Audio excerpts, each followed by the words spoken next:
guys, here with a little bit of encouragement for you. If you want to be able to receive this encouragement, be sure to subscribe and turn on your notifications. I've learned that I need to be in a constant state of gratitude because that opens up room for me to receive more. We have a tendency to focus on what we don't have, what we wish we had, and what we lost. Have you ever had a time when you weren't grateful for what you do have? I often think back to 2008 when I was living in Connecticut. I was pregnant with my first daughter, Madison. I was 22 years old, young and determined. We had just moved into a new apartment. I was able to have every room furnished, including the nursery, with the beautiful white crib, new bed, TV, everything. I was able to fill the fridge with food, sit back, receive gifts, and prepare for her arrival. But what led me to that point was gratitude and being thankful for what I had. Before moving into that apartment, I was homeless. Living in my third shelter, I was confused, alone, and afraid. My life was in pure chaos. My dad kicked me out. Chris was living with his parents. My mom was in North Carolina waiting for me to call so she could buy me a plane ticket. I couldn't bring myself to make that call, though. I'm her only child, and this was my first baby. I just couldn't rely on someone to save me. I wanted to save myself.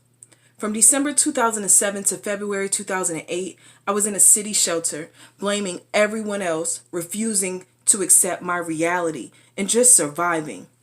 One day I noticed I kept seeing the same faces, and that wasn't sitting right with me. That day, I allowed my naturally talkative self to start talking to people.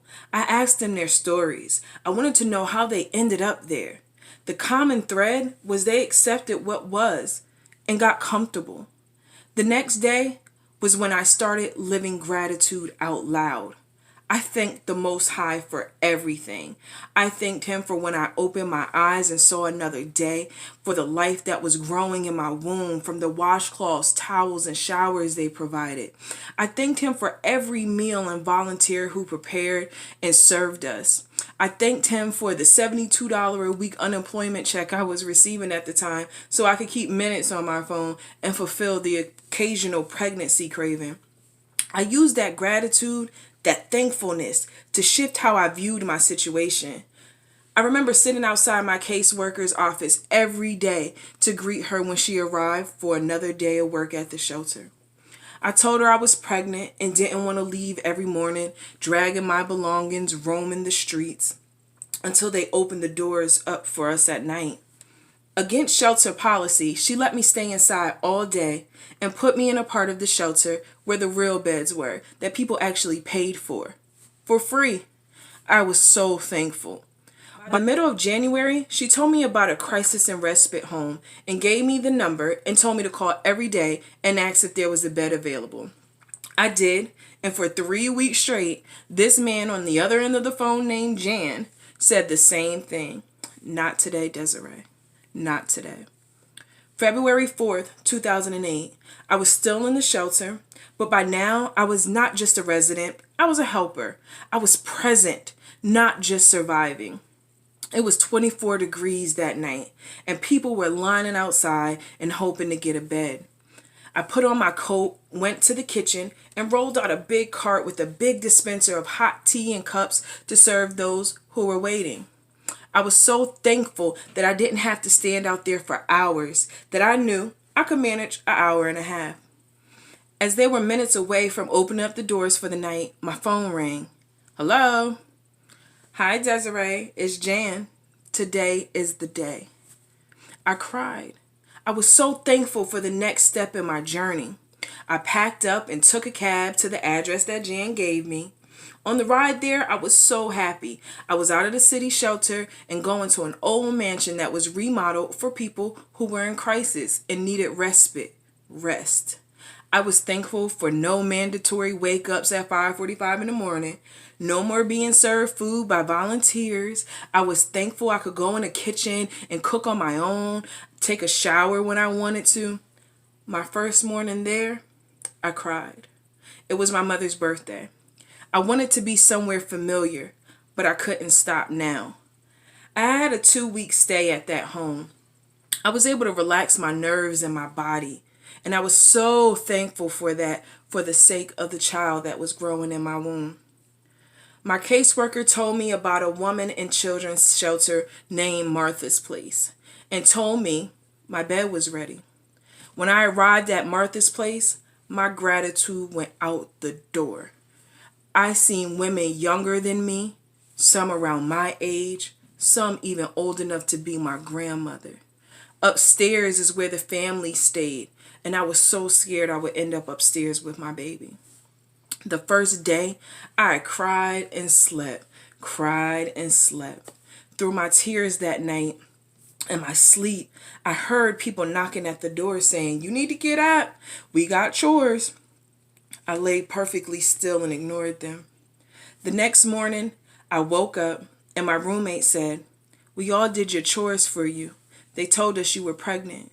You'll get through this." I was thankful. Time was getting close.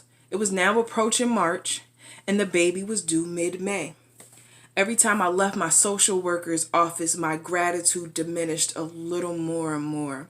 She kept telling me I didn't qualify for help because I wasn't diagnosed with the mental illness or because I wasn't a drug addict. I didn't qualify for certain programs. She even went as far as to telling me I should tell a clinician that I'm depressed and that I smoked weed before.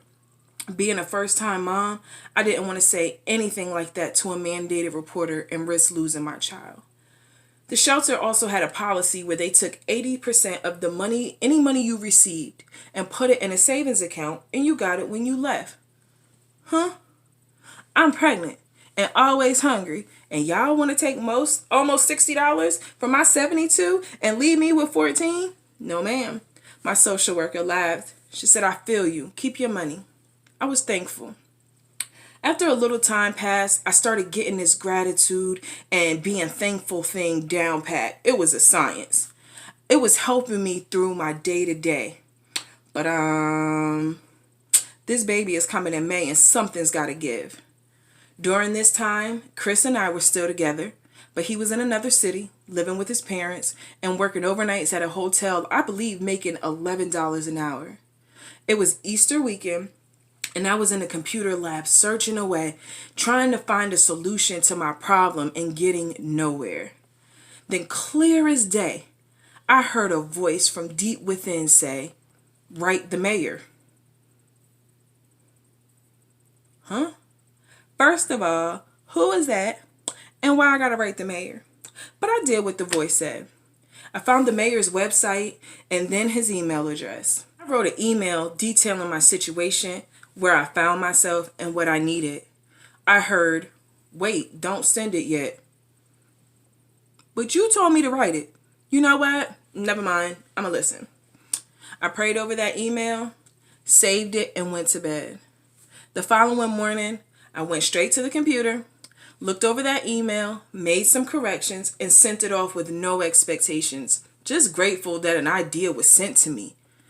My birthday was a few days later on March 29th, and those pregnancy hormones had me a mess. I was crying because the ladies at the shelter got together, got me a cake, and I cried. I don't like to cry in front of people. I was just thankful that I was remembered and acknowledged. March 31st, a Monday, the intercom went off. "Desiree, you have a visitor." I ain't never have no visitor. I went downstairs to the office, and a young black lady was sitting in a conference room. When I entered, she rose. We shook hands, and she informed me that she worked in the mayor's office, and he sent her to meet me. She relayed the message that my email touched him, educated him, and moved him to do something.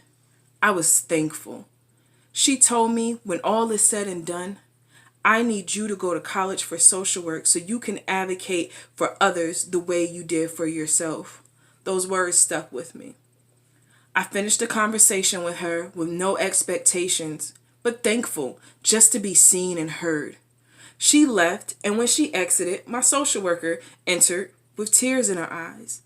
She sat down and said, "You need to find an apartment. You have funds for security deposit, first month and last month's rent, and I have to take you furniture shopping today." Of course, the tears began to flow from my eyes as she spoke. It felt like a dream. I was thankful my prayers were answered. I went upstairs, got on the computer, and pulled up an apartment listing that I had saved. I called the number and explained the situation. He said, "It's yours. Come tomorrow with the paperwork, sign the lease, and get the keys." I was thankful for provision.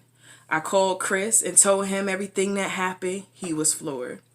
That afternoon, I was able to shop for beds, a crib, dressers, a couch, TV, microwave, dishes, linens, dining room table, and chairs, and anything else that I needed. I was thankful because my needs were met. We moved in April 1st, 2008. Madison was born April 19th, 2008. I was so thankful. My mom was able to fly in from North Carolina in time to see her born. I was so thankful. Between my mom, my aunt, and my favorite cousin, I had my baby shower in the hospital room, and she had everything she needed and more. I was so thankful. I didn't know then, but I sit here now knowing why. Why I had to experience that, why I had to stick with it, why I couldn't quit, why I couldn't go back home to my mama, why I had to be grateful when I seemingly had nothing and everything I owned fit in a bag, why I had to fight those thoughts telling me to give up and end it all. It was for this moment right here.